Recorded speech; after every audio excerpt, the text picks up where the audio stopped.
Hey everyone, welcome back to our channel. আজ তোমাদের সঙ্গে আমি শেয়ার করব একটা ইলেকট্রিক ব্রাশ। এই ব্রাশটা কিন্তু খুব সুন্দর। এটা হচ্ছে ওরাকুরা একটা SB100 ব্রাশ।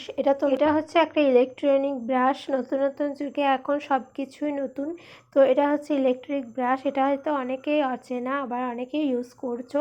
তো এটা কিন্তু কি হয়, আমরা যেরকম নর্মাল ব্রাশ ইউজ করেও দেখবে অনেক সময় দাঁত ক্লিনিং ভালোভাবে হয় না, কিন্তু যাদের দাঁত আঁকা বাঁকা, যাদের দাঁত একটু উঁচু নিচু, তাদের কিন্তু ভালোভাবে ক্লিন হয় না। তো আমরা যদি এই ব্রাশ ইউজ করি, আমাদের কিন্তু দাঁত একদম ক্লিন হয়ে যাবে। এটা বাটন সিস্টেম, তোমরা এটা বাটন প্রেস করবে আর অটোমেটিক দাঁতকে ক্লিনিং করবে এবং দাঁতকে হোয়াইট করতে সাহায্য করবে। এটা কিন্তু একদম 1000 টাকা দাম থেকে স্টার্ট হয়। তোমরা যে দামের ইউজ করবে তোমাদের পছন্দ অনুযায়ী, তোমরা এটা নাইকা মিশো দুটো অ্যাভেলেবেল আছে, যাও আর ফটাফট কিনে নাও।